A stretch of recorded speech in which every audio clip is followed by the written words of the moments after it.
We're continuing Lamster with Praise of Folly. Thank you for joining me. Thank you, Luke. So, what problems are we dealing with in the world? Well, I think to start with, if we look at the right over, say, the last 10 years, given its presence online, what it's good at is what I might call intermediate analysis. So we can analyze things at the level of the individual, and that tends to be what a lot of economists do, rational choice, libertarian thought. And then there's the intermediate levels of analysis. So it's groups, whether it's like, men and women or whites and blacks or different groups that we all know that the alt-right tends to focus on, or dissonant right components focus on. But there's one area where there really isn't any presence, and that's what we might call the intellectually strategic picture. So the left has Marxism. Not that all leftists are Marxists, but Marxism is a narrative that has the big scope of everything, the sweep of history. It's rooted in Hegelianism, and it purports to be able to explain and contextualize everything. In many ways, it's like a religion in that sense, or in an older sense, it's like a all-encompassing philosophy like Platonism or Aristotelianism. And it's what I see is the right doesn't have that. So it's not that there are competing right-wing alternatives for that, and they're just not popular yet. I just don't see them even having that. What they have is relatively fine-tuned analyses of the intermediate level of analysis of groups, but not the big picture. Could you give some examples of the hyper specialist groups that sort of exist within the right at the moment? Well, yeah, one group that I think is not as active as it used to be, but is, I think, apropos, is the manosphere, right? We have the MRAs, the PUAs, the MGTOW, and I guess depending on if you want to throw them in or not, the incels. But they all are looking at the problems of the dysfunctionality of the sexual marketplace in the modern age. But narrowly from a sort of like biological perspective of men and women. But of course, that can't be totally viewed in isolation, because they also make the context, it's a marketplace. So now you have to bring economics, which it's not the core of their analysis. You also have to bring in social conventions, which again aren't necessarily the core of their analysis. And you also have to bring in history. So let me give you an example of where I see this as a problem, and where a broader historical counterpart on the right to the broader historical narrative of Marxism is necessary. So they'll talk about hypergamy and what women choose to select for. But you got to remember, everything they're observing, all the data is from like the 1945 onward. So it's this very unnatural, globalized, integrated society where everything is highly wealthy. There's just wealth everywhere. So what counts as status and something that a woman would want is very contextualized to a unique period in history, which is not likely to ever be repeated in the future and has no real analog in the past. And so then they say, well, this is all explained by evolutionary psychology, as if it's some innate biological component and not some contingent historical fact that can be changed. Because if we have a different set of conditions, then even the expression of hypergamy would change. As we see, for example, like in feudal times in China, hypergamy was channeled into the emperor's harem. That's a very different manifestation than what we have today. And the emperor he wasn't just a guy that made a lot of money. He was a powerful man that could command armies. So by being so narrowly focused, you lose the time dimension.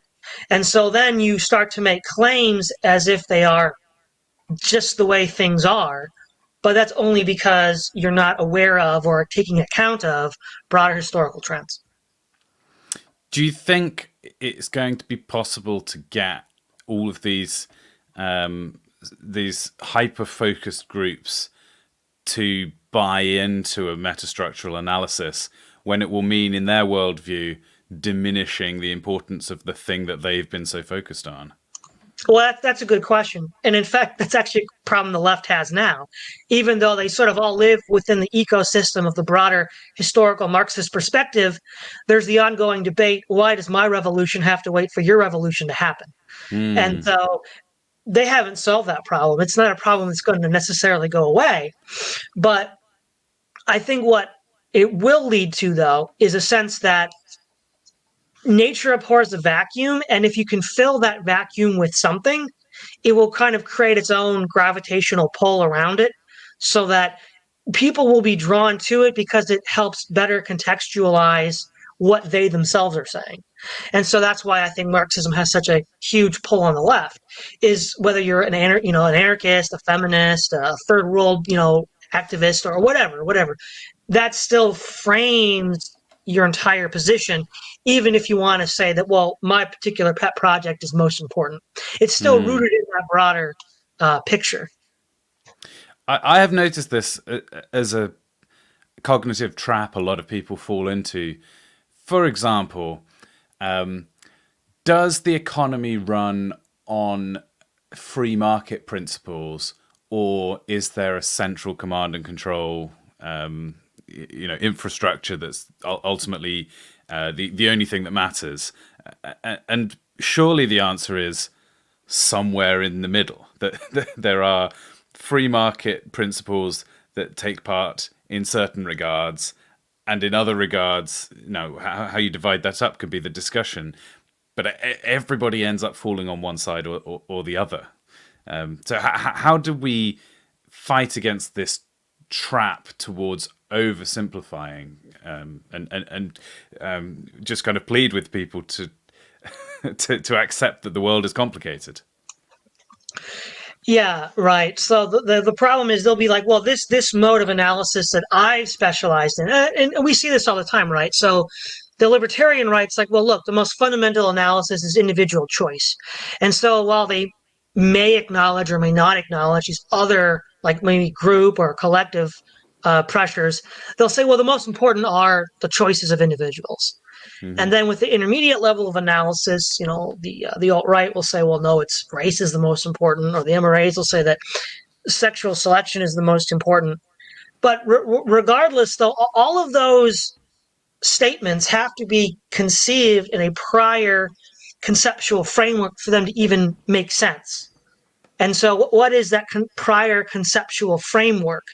Now, in the modern age, since almost all of this analysis is the result of modern experiences, is the economic boom and production glut of the post 1945 era under globalism. And all of these things that they're observing are taking place within that sort of material economic framework.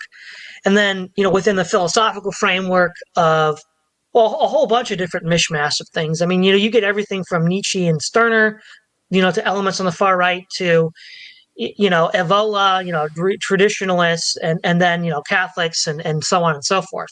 So the intellectual background is very wide as well. But these are all that are assumed, or what we might call unstated assumptions that are having. And so what needs to happen is the envelope of the discussion needs to move to the unstated assumptions.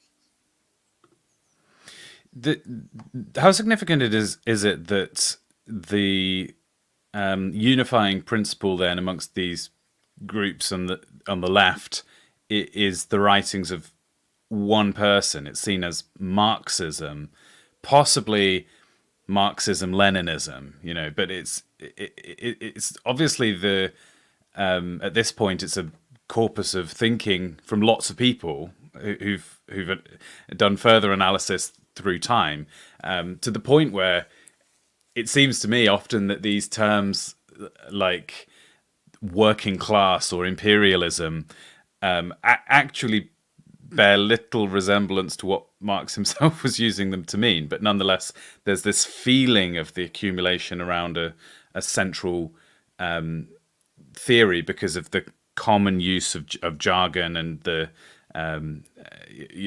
each specialist group can kind of reinterpret the language into their own context. Yeah, exactly. So the first point, yeah, to what extent are people using these words today in the sense that Marx would himself use them? Probably very differently than the way Marx would have used them. But nonetheless, what it does do is it does create a shared sense of language and concepts in order to communicate. So let's sort of circle this back to a classic right-wing critique of the left.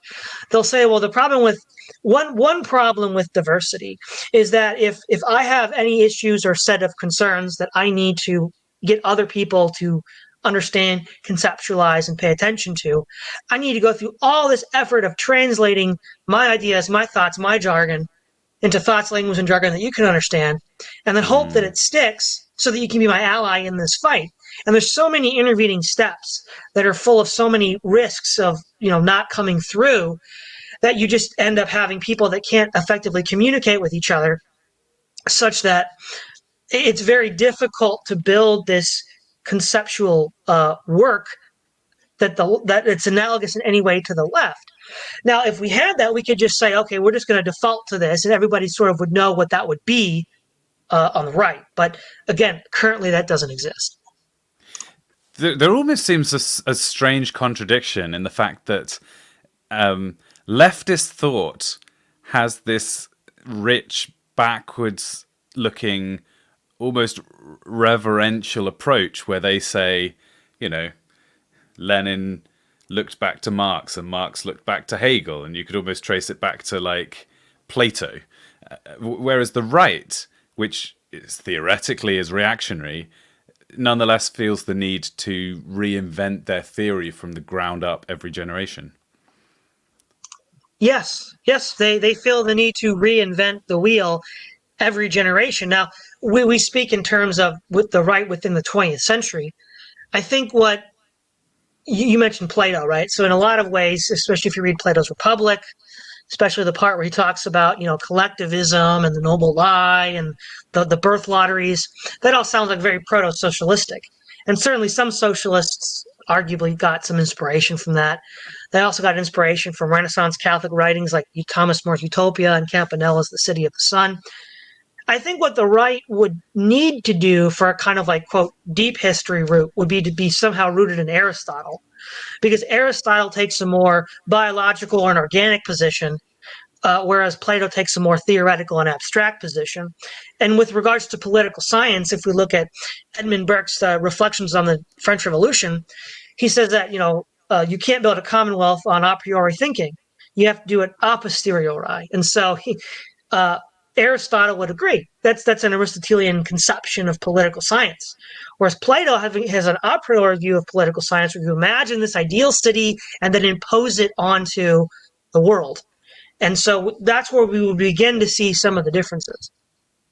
Do you think that in attempts to unify around something of a positive vision, the fracture lines between the communities on the right might actually develop into full-on splits and splinters, that actually groups that are kind of cooperating on shared projects to some degree at the moment may actually become hostile as they realize that, for example, I suspect Aristotelian thought is going to be a lot more popular amongst libertarian crowds versus the trad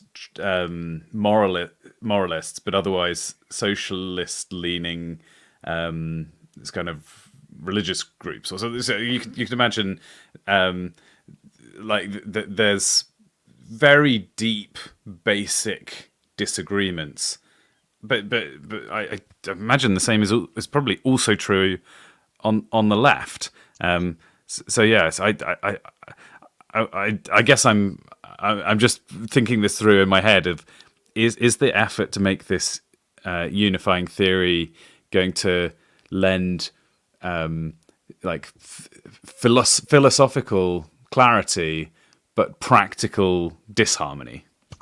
Right. So I think what's important to point out here is the disagreements that we see amongst the left, even those that were, within the sort of umbrella of Marxist-Leninist dialectical materialism, is those are more disagreements in means, not ends. So on paper, they would all say that they want this classless, stateless utopia.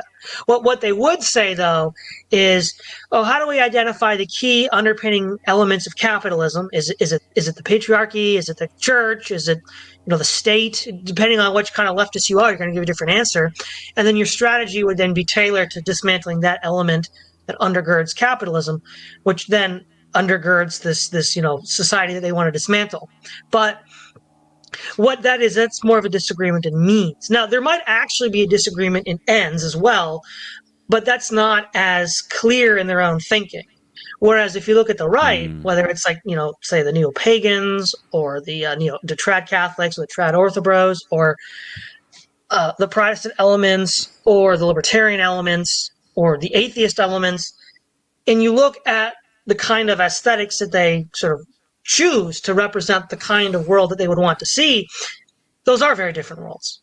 I think that they are fundamentally different in a way that, say, the left-wing ensemble of positions would say that, well, no, we fundamentally want the same thing, we just differ on means.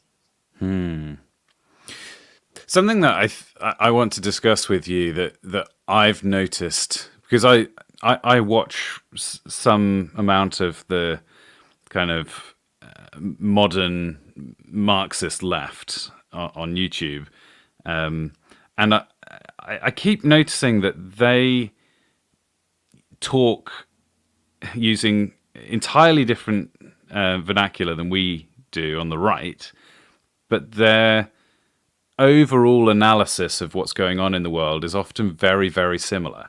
So, for example, we say the left always wins, meaning the results of, say, the Republicans and the Democrats is the Democrats always seem to like succeed over time, and that's against our and we say that the government has ended up in league with a bunch of multinational corporations, and they're all just part of the same group. Versus the communist analysis is the right's always winning, meaning the Republicans and the Democrats are really serving a right-wing agenda, and the evil capitalists that are serving imperialist ends have the government in their spell. So in both cases, we've identified that there's this kind of elite group who are driving their own interests at the expense of everybody else. It's just that we've come to the conclusion from opposite directions, but nonetheless, whenever a particular agenda is pushed heavily from the mainstream media, and all the normies are in total agreement, including the fringes of the right and the left within the Overton window, and yet both the people outside the Overton window on the left and right have the same disagreement with the thing that's being presented to us. Yeah, so for the Marxists, the reason why they would say that the right's always winning is the right can be construed in social terms and the economic terms. So the social terms would be fairly obvious, the sort of Christian morality that dominated the West, say, prior to World War One. That what we might call the social right. And then the left would say that the economic right is capitalism. And so when they say the right is always winning, what they really mean is that the forces of capitalism are always winning. And when the right says the left is always winning, what it's saying is that, well, on the social front, the right's always losing. So partly there's like two ships that are passing in the night. They're using different language categories, but it's kind of confused because there's the stark distinction that needs to be made that isn't really being made. Because in my mind, the mistaken view of the left, the far left, as it were, is that capitalism as a system that is kind of artificially constructed, as in the whole edifice of capitalism is not a thing that would develop outside of some sort of Machiavellian scheming. That seems incorrect to me. So therefore, whenever I hear that we need to deconstruct the capitalist, or this phrase late stage capitalism, it doesn't resonate with me.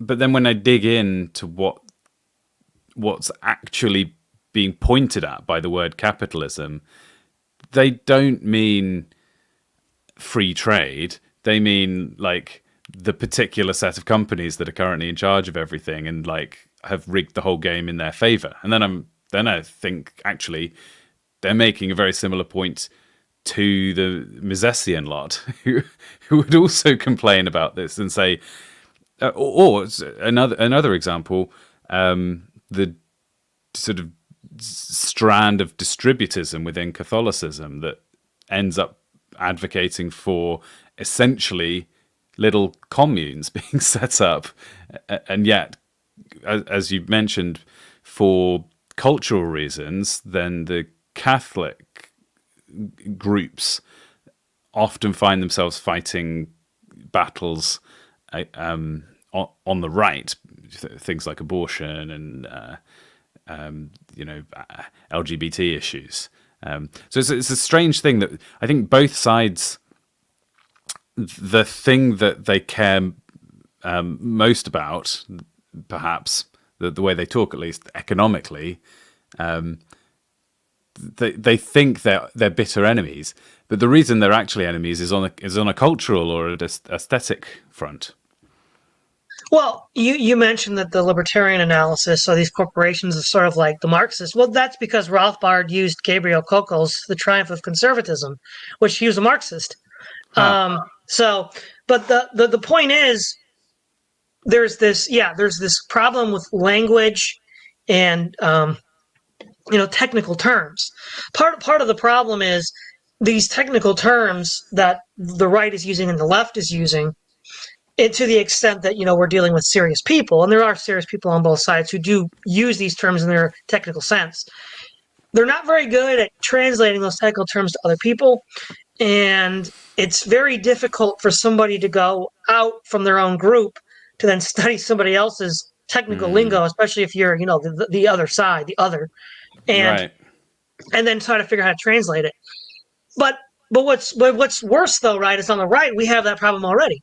Because amongst all these competing right-wing groups, there is no unifying, equivalent to Marxism. So they already have that problem between the pagans and the Catholics, or the libertarians and the, Ancien regime or whatever, the neo-reactionaries, right? So you have all of these different competing groups. And I think one way to sort of move the envelope to this higher order question of what are some of these underlying assumptions that are at work here that everybody on the right does have, or to put it another way, what common ground could be found such that whichever substantive vision one wants, it would improve your chances of getting it. And this is something I only brought up briefly when I was on Frody's podcast, but I said, it doesn't matter which strain of the right you are.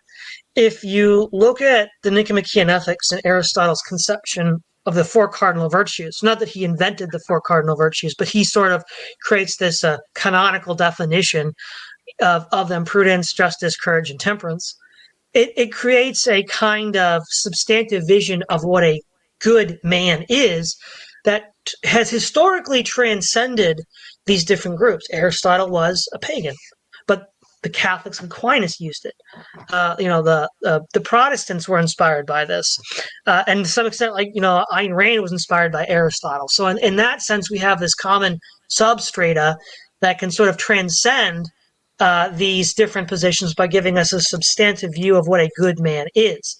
Now, this is where I think we see the limitations of this, the earlier and mode of analysis. So Jack Donovan, in his book, The Way of Men, makes the distinction between being good at being a man and the stereotypically masculine things he talks about would fall under the rubric of courage, being aggressive and going out into the world and exploring and fighting and doing all that stuff. And then being a good man, being ethical or moral in some sense.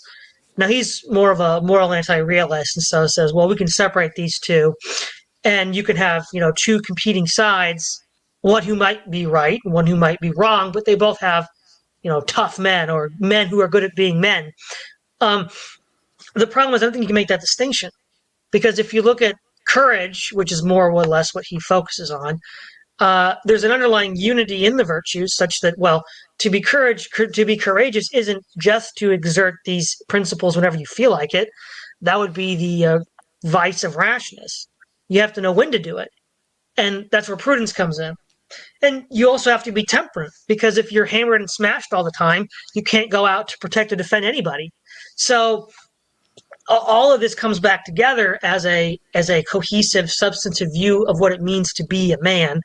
One that I think is independent and rises above any of these differing factions amongst the right, and as such could be grounds for unifying principle.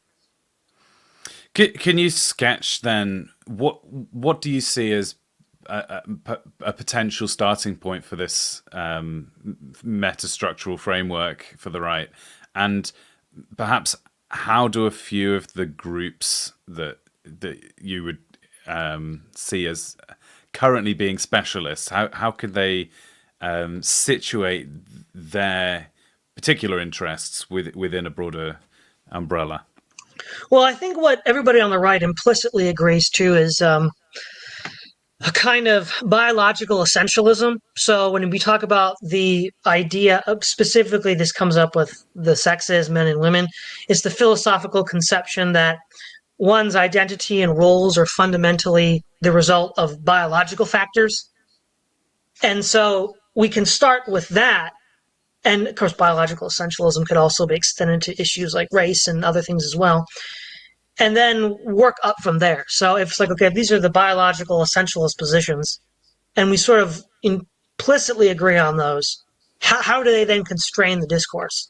How do they then create an environment for these people to hang their hats on? Well, in the intermediate level of analysis with the manosphere and the traditional alt-right, well, they've already got a place to fit in.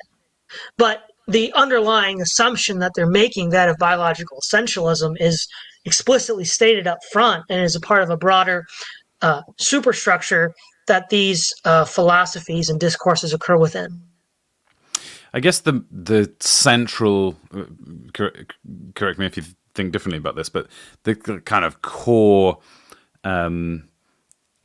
Marxist idea is that the history of the human race is the history of oppression. You have groups who are oppressed and groups who are oppressors. You have the victims and the victimized, and that makes it quite easy to translate. Amongst the left, you can always take your particular issue and identify the people you're trying to help as the victims and the people who you're trying to change their behavior as the victimizers, and then therefore you can situate your narrative within the broader scope of leftist intellectual thought. Do you think biological essentialism can do the same type of work on the right? Right. No, it can't do that. But what you're talking about now is where are the fault lines of the battle taking place? So for the Marxists and the left, the fault lines are in the material realm between the oppressor and the oppressed. Amongst the right, and I think, to quote Avila, right, he said, so I'm paraphrasing, but he said, I believe what every right-minded person before the French Revolution believed was true. If we could sort of argue that the rise of the modern left more or less coincides with the French Revolution, more or less everything before that was essentially right-wing of some kind. And I think the key difference is that the struggle that's taking place is not one that's primarily occurring in the physical realm between oppressor and oppressed or between different groups of people. It's occurring at the spiritual level. So Solzhenitsyn says in the Gulag Archipelago that the dividing line of good and evil cuts to the heart of every man. And that for the right, the struggle is internal. It's self-mastery. It's control over one's spirit. And the primary battle is within the spirit of the individual. And I think that would be the counterpart to the Marxist class struggle. There's a sense in which the right if you take them as diametrically opposite, then the right perhaps is really saying the history of humanity is about a lie of oppression. I mean, I even take that back to the Garden of Eden. The snake says to the woman, "You are being oppressed by God. He's putting these rules on you to keep you down, and you should." So almost the right message could be to combat lies. Like I think truth is a very strong, like unifying thing on the right. Especially if you contrast that to the Machiavellian pragmatism that you often see on the left, and I don't think there's a risk when you get groups on the right looking at, say, Saul Alinsky, and well, let's just apply all those exact rules. But it's an asymmetrical battlefield. So, what do you think about that then? To take truth as the core principle and pull apart the lies, the fake oppression narratives. Well, I mean, I think that's kind of what the left would then say that they're doing. They'd say, well, no, we have the truth and we're trying to dismantle all these structures of oppression. It's sort of like the cat chasing its tail. So, Okay, yeah. but I think if we talk about the left as, just viewing everything as a struggle between oppressed and oppressed. So struggle seems to be the centerpiece of their philosophy, but struggle against what? Against whom? Whereas the right, if we look at, say, both the pagan philosophers and the Christian philosophers and the theologians, the struggle is internal. It's within the individual, within the person. Because, again, Solzhenitsyn said it in the Good Archipelago that the dividing line of good and evil cuts between the heart of every man. Because it's this kind of like faux Manichaeism that we've seen in the 20th century between nations and between classes that leads to these modernist philosophies that don't really work because they've all kind of been tried and burned out in the modern age. There's that old saying, you become what you hate. So if you don't make that distinction clear, you then become what you were fighting. And so, for example, a lot of, say, leftists of a more libertarian persuasion will be like, well, how do we get Bolshevism? Well, it's like we were fighting the czars, and then we decided to, quote, stoop to their level, and then we became the Bolsheviks because you became what you hated. And, you described, people on the right that want to read Alinsky to do to the left what the left did to them. That also was becoming what you purportedly are fighting. And if you become what you're fighting, well, then what's actually the point?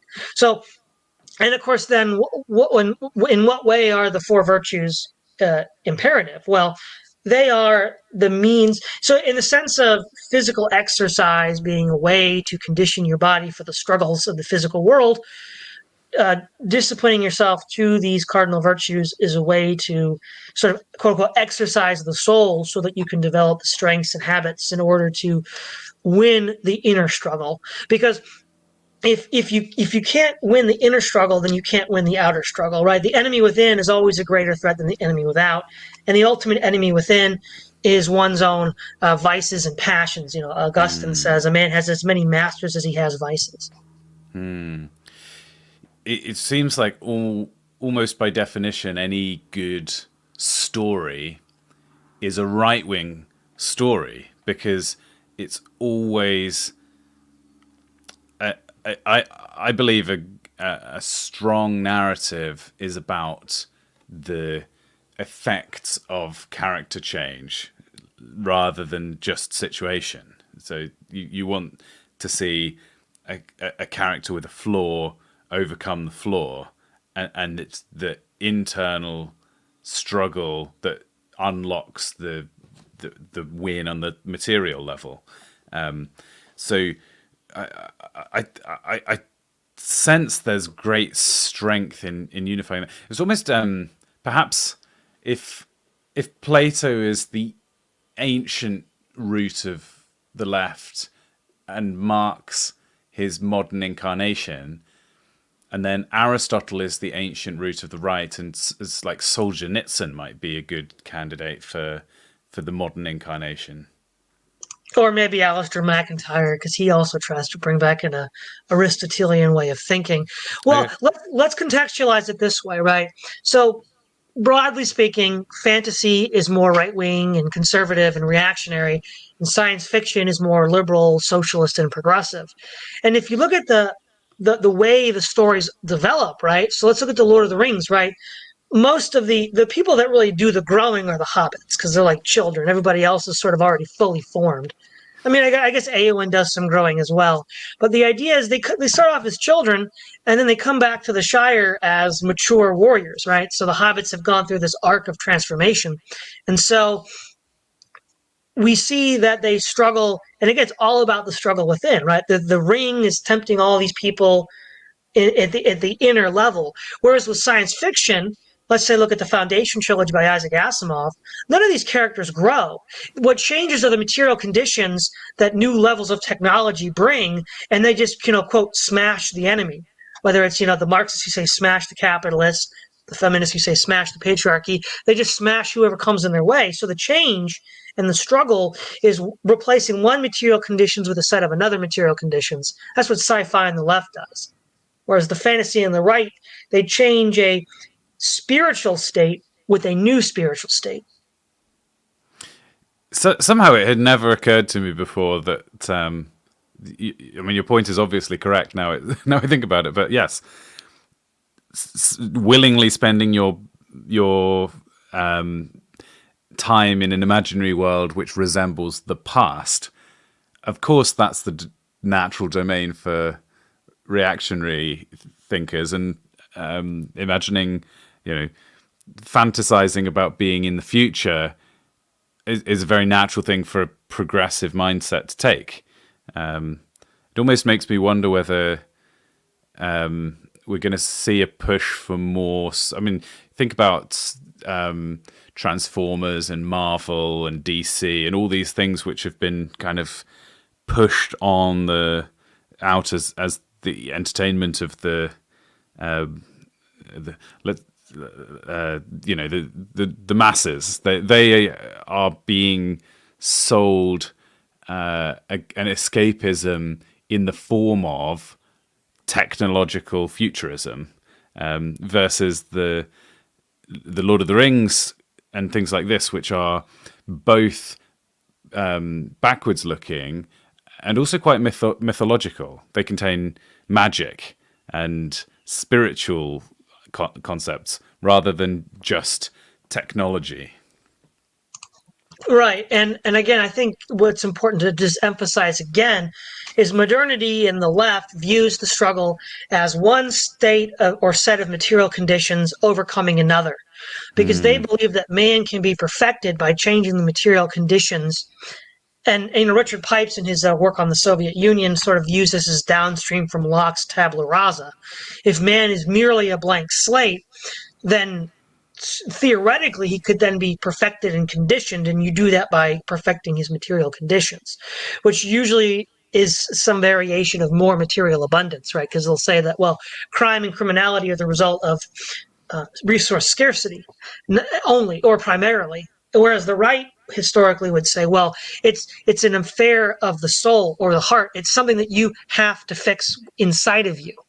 Now, then the question is, where pagans differ from the Christians or Christians differ from the pagans, is Christians would say, well, you need God to help you solve that internal battle. And the pagans are like, well, no, we can just do that ourselves.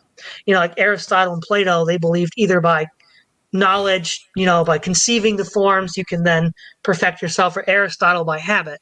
But the point is, does that make self-help a fundamentally pagan genre? Probably does. So there's still going to be a division there. How do we actually win this spiritual battle? But nonetheless, we need to shift the plane from battle between material conditions to a battle over spiritual states within people.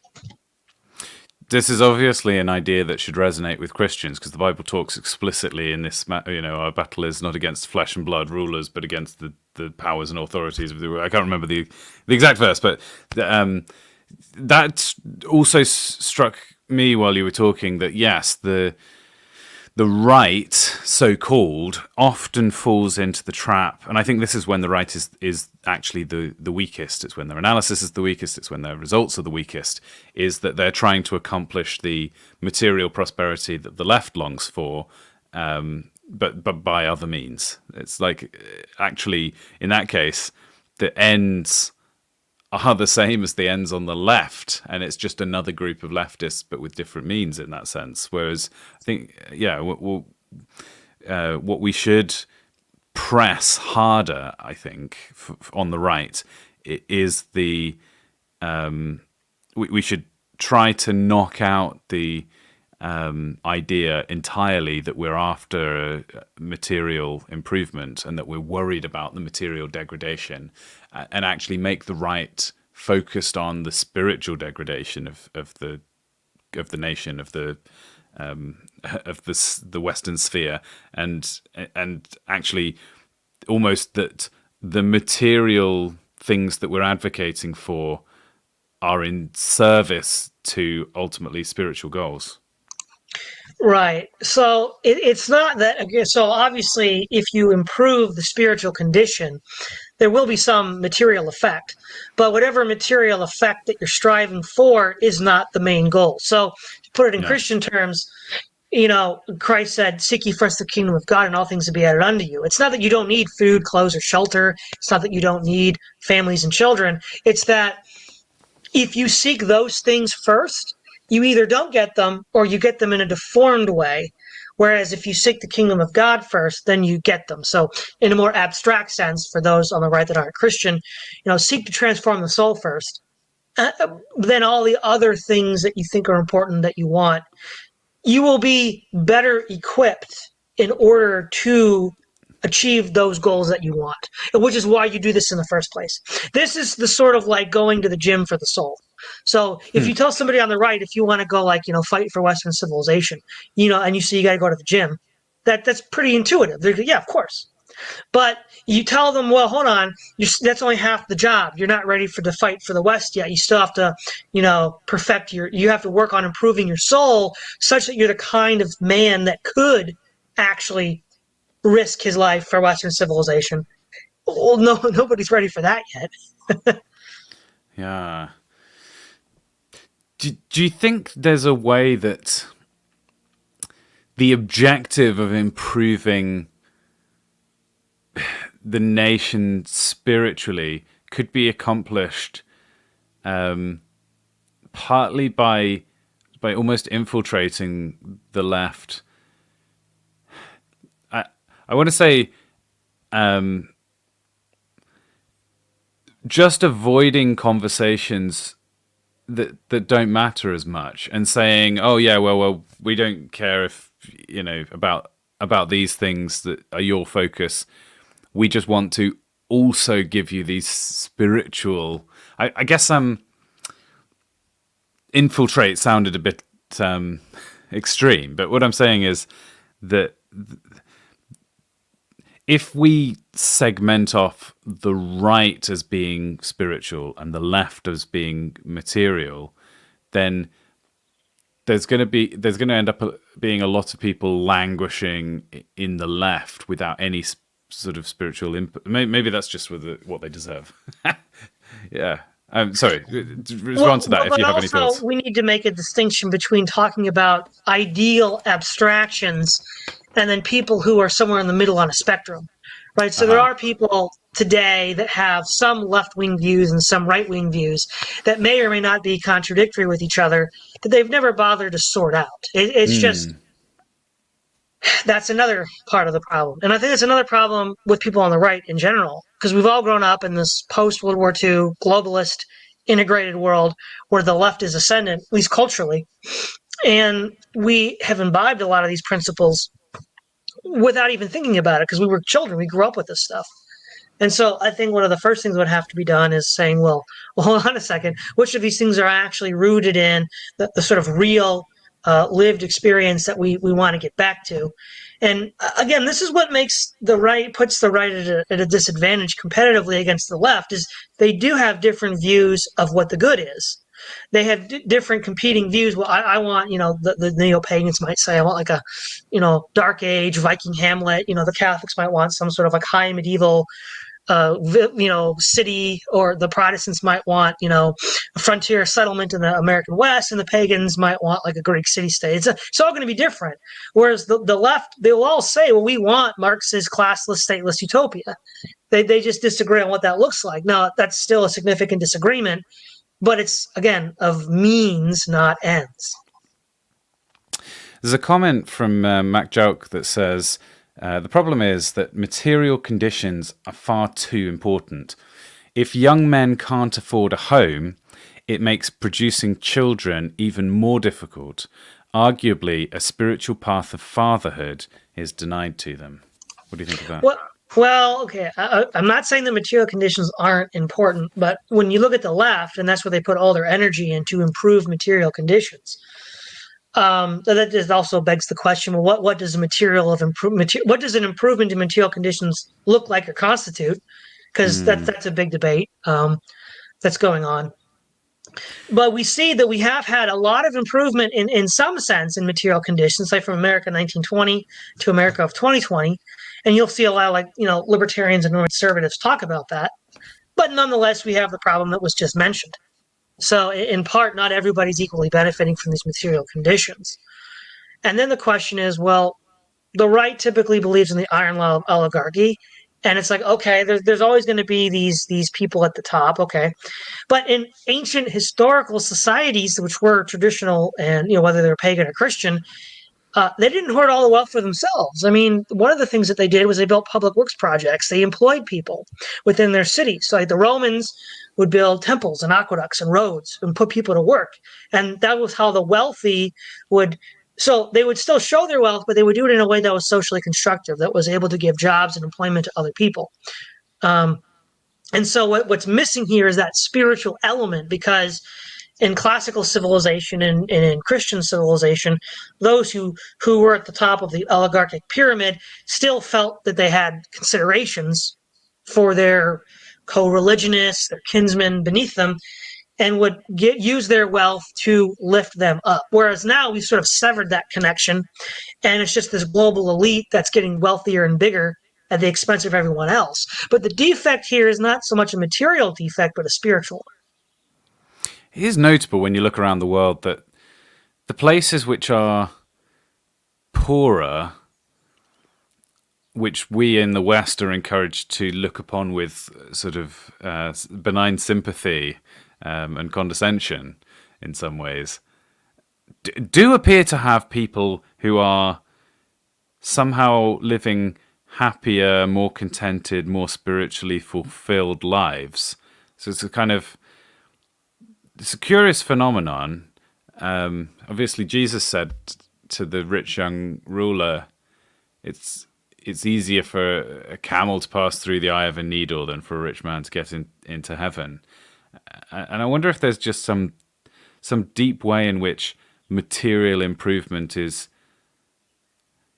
actually spiritually damaging. Like the very thing that both the left and the right are striving for is like a poisoned chalice. Well, yeah, and there's actually a good explanation for why poor countries have more children than rich countries. It's precisely because of the improvement in material conditions that we have feminine hygiene products which limit fertility. If you're poor, you don't have that. You just don't. And throughout most of human history, you just didn't. And so the fact that children were an inevitability in most cases conditioned the rest of society to conform to that reality, because you just couldn't have a bunch of illegitimate children running around without any sort of guidance. But in the modern West, because of our material conditions, we can say, well, in theory, we shouldn't be having children because we have all these hacks. Whether they're employed consistently enough to prevent conception is another question entirely. So maybe it doesn't go back to the French Revolution. All the degeneracy just goes back to the invention of the birth control pill. Well, I think it was the completion of an ideal. Right. So if we're, it's difficult because if material prosperity inevitably leads to all of these things which are spiritually bad for you, then what's what's actually the actionable output of this? What, like, are we saying that all technological improvements are bad? I think what we're saying here is that whatever this substantive underlying goal is that we're seeking, the development of technology, to the extent that it is being developed, needs to be conditioned by those needs. So if a certain technology is developed that clearly produces countervailing forces that undermine these set of principles we're cultivating, then they're not to be eschewed. But that doesn't necessarily mean that all forms of technological development are that way. But so it's an ongoing game of being watchful and seeing, okay, does this technology, if applied en masse, lead to deleterious consequences to our goals? And if it doesn't, then do we need to use it? Do we want to use it? Because I mean, for example, we could say somebody could say, well, maybe there's no obvious reason why we should digitize all of the paperwork of the company. But, what it does is it means that, people of lower IQs can't get employed because they used to be filers and do all the paperwork, and now they have no job. And now they create this, proletariat class that's growing and growing in this country. Well, we had a way to employ them. I mean, now we don't. Is having them employed filing paper really any different from just inventing any other make work scheme?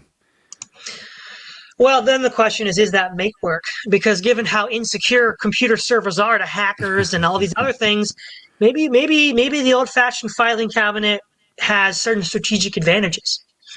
But I think you can make this argument all the way back until you end up with zero technology. And in some ways, this I'm not just saying that facetiously. I do think so. Sometimes I imagine charting a course towards a more perfect future where everybody is using technology that existed 4,000 years ago, and then I'm like, oh, that's not a future.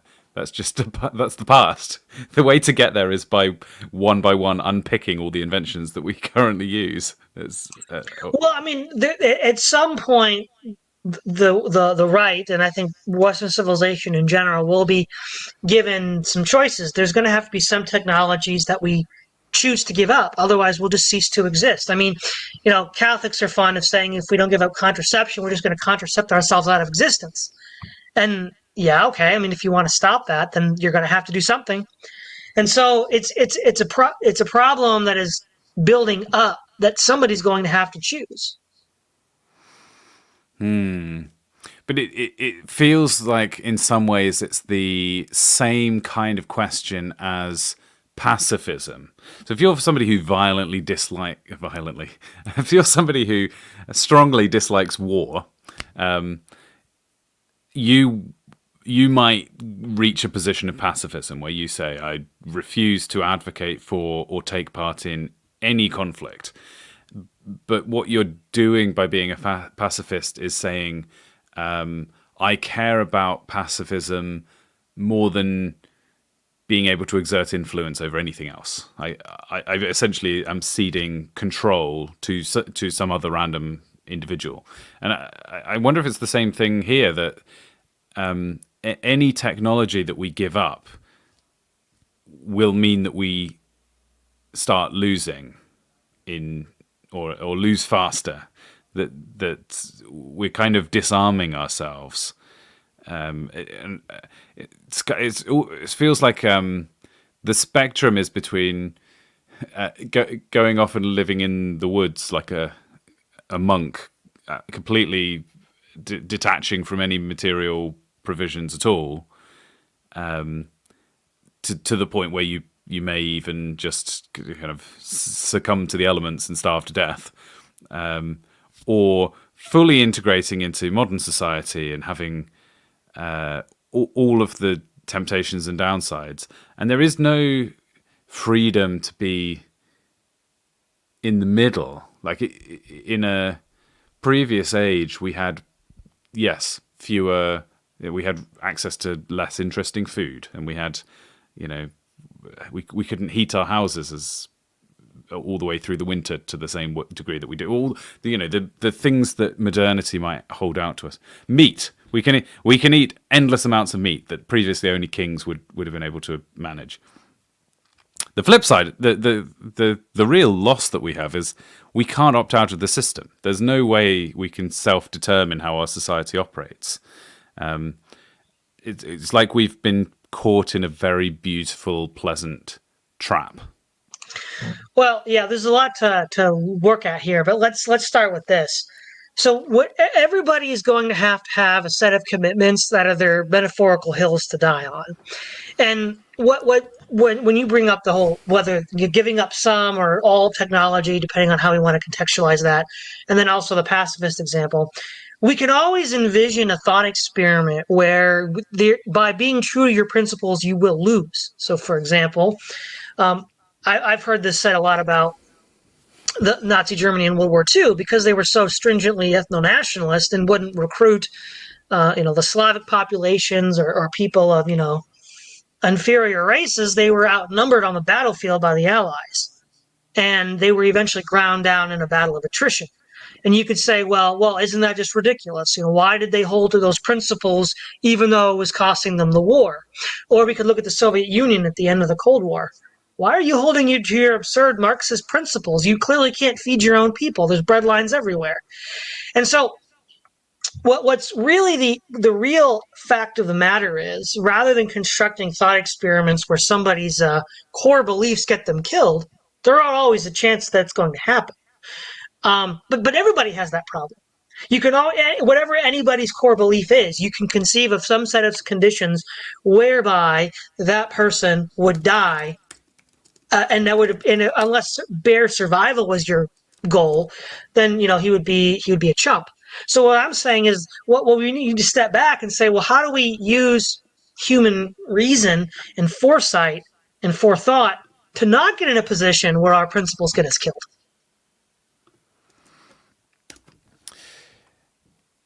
Great. We're coming towards the end of the stream, so I want to give you the opportunity for any last comments on the broad topic of this metastructural framework. How we what are the first steps towards achieving this? What do you foresee as being the greatest challenges to accomplishing it? Well, yeah, I think the first main challenge is that it's not entirely clear that all the different competing elements on the right want the same thing. Now, it might turn out to be true that the left doesn't either, but at least they appear to want the same thing. They just disagree on means. Now, maybe it's a deeper disagreement, and that might be made manifest in the future. But the fact with the right is it's already a manifested disagreement, so that's going to make it harder from the get-go.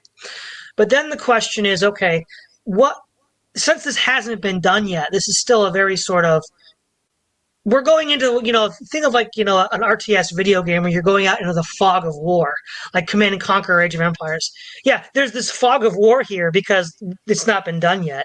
And so we're just sort of moving into the fog of war. And I think if Plato is the sort of like OG leftist, then we should start with Aristotle as the OG rightist, and then see how that is manifested through the history of the West, through its pagan and Christian and post-Christian periods, and start to build a kind of consensus based around that.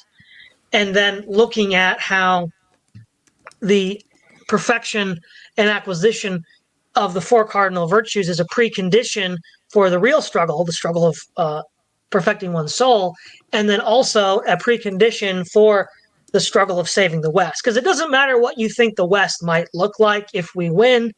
The question is, are you even capable of engaging in that fight? And I think the last 5 years, especially since Charlottesville, has shown that people are not ready for this. And so that's what I'll say. Well, thank you so much for joining me for Lamster. I'm going to finish by reading a little passage from the Gospel of Matthew. From noon until 3 in the afternoon, darkness came over all the land. About 3 in the afternoon, Jesus cried out in a loud voice, Eli, Eli, lama sabachthani, which means, my God, why have you forsaken me? When some of those standing there heard this, they said, He's calling Elijah. Immediately one of them ran and got a sponge.